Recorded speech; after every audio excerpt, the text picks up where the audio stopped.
Hi everybody, it's Katie. Welcome to episode 5 of my new jungle island that we've been putting together. Last time we did the inside of the visitor center and that was so much fun to do, but we have a lot more jungle to cover.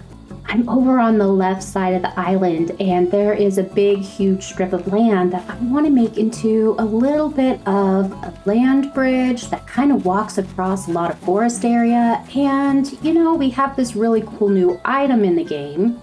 It's a volcano, and I just feel like there would be a volcano on this type of an island, and so I'm gonna see if I can't find a way to terraform a spot in here so that we can add the volcano in. Also down over here on the beach is Phoebe's house, and I want to put Phoebe's house up by wherever the volcano is going to go, and we're going to put one of the ancient ruins down here. I want to put the Moab statues down on the beach because that's kind of how they are in real life. The first thing I need to do is a bunch of terraforming and get this area ready to go. So I am going to jump into the terraforming mode and I'll catch you guys back when I am done.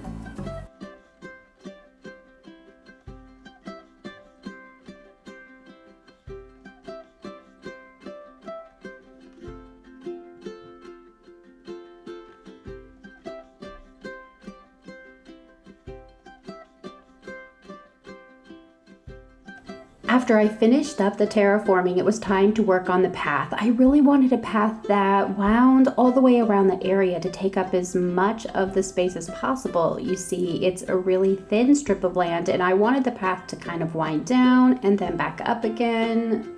It'll make more sense when it's done.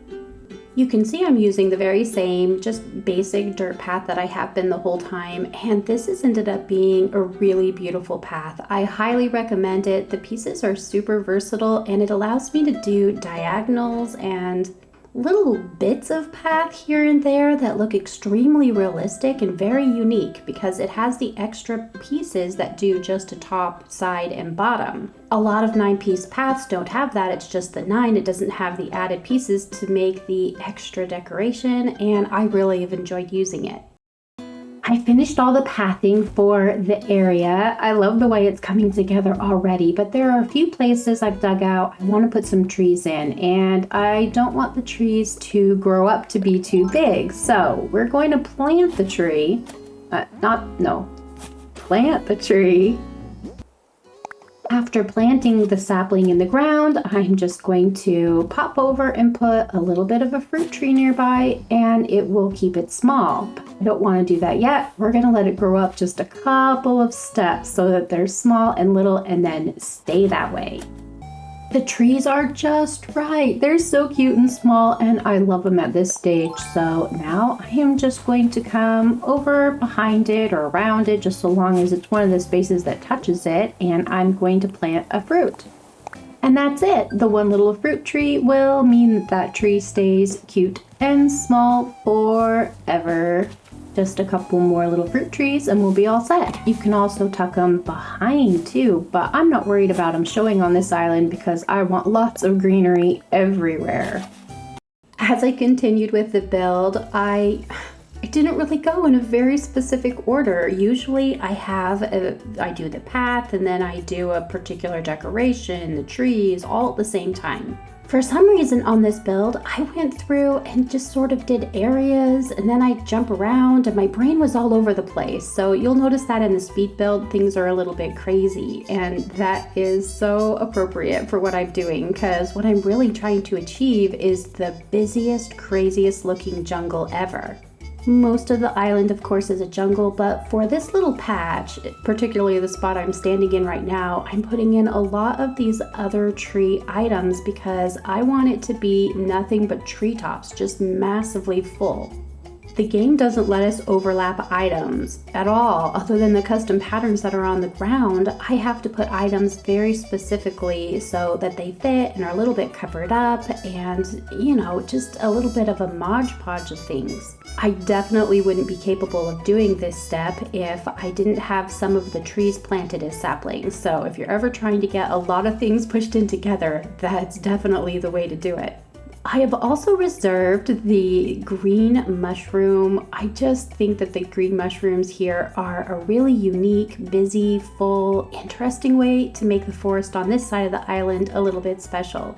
I just finished dropping an entire pocket full of flowers down everywhere. It really does a lot to make the particular space look really tropical when I put those flowers down, which is kind of fun to see.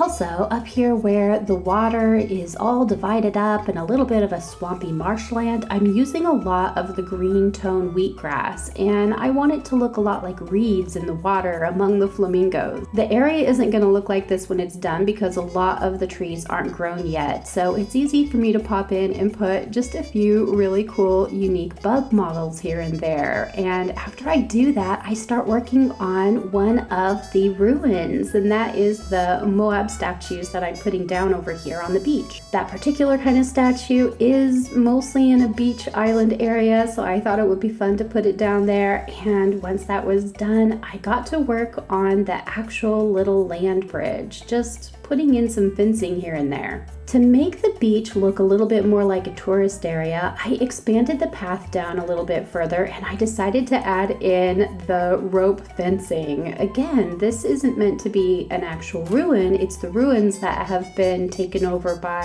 a tour. It's meant to look like people are coming as tourists to look at it, so I thought the fences would sort of help with that, as well as the island map. Bangle was particularly excited and followed me around the whole time I was down here. She was in the way several times, but she sure does look amazing for the jungle island. I decided to add a few more rocks and lights down here just to make sure everything was put together, and then it was just a matter of detailing some of the land bridge up and putting in some of the last few decorations before this area of the jungle was complete. I don't know about you, but I'm really excited to see what it looks like when all the trees grow up to full height. Hey everybody, I'm really excited because I've time traveled a few days forward and all the trees should be grown up now, and I haven't even seen it myself yet. So we're going to do a final walkthrough and see what the area looks like. And of course a balloon. That's just the way that goes. Always. Anytime you're trying to record something, a balloon goes through. Ignore the balloon. Look at the jungle on the left though. We're gonna follow over this little trail. I really wanted it to be super lush. It's so good. I love that so much. Of course, minus the balloon. Look at that lush, full, completely just chaotic, colorful jungle. I am so happy with the way that turned out. I also added this little thing here, right? So you could look through and see maybe there's some beautiful tropical birds or something. And then down the little pathway, ooh, you can see the flamingo just kind of down through there with all the extra trees and such. If we walk down the path, we have, of course, our volcano on the left, and then the beach just sort of runs around here. And I love this, just, I felt like this area was a lot further away from the regular town, and a little bit of some dangerous scorpions might actually be kind of funny. And then the fence, just to help sell the fact that it's a tourist area. So benches, lights, the little map and everything.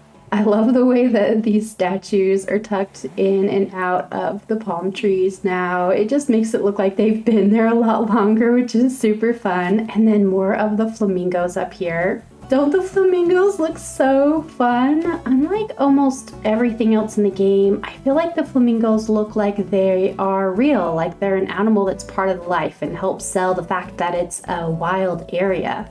If you go down the beach this other way, you will find the dock. And I just wanted to treat the end of the dock super simple. And I really love the way that this area just tucks in and kind of blends so well with the rest of the area. I can see that Phoebe's home, which is perfect. I don't know if you guys have seen the inside of Phoebe's house before. Check it out. Doesn't Phoebe's place look amazing? She has this beautiful lava home, which is part of why we have placed her over here where we have. In my mind, Phoebe is a volcanologist and she spends most of her day studying the volcano near her house. If we go down the path a little bit further, it's completely lush and overhang, and that gets us all the way to the end of the jungle path. We haven't done the middle yet, but as far as what's been completed so far, I am so happy. I hope you found something useful here and continue creating in this game. Until next time, have the best Animal Crossing day.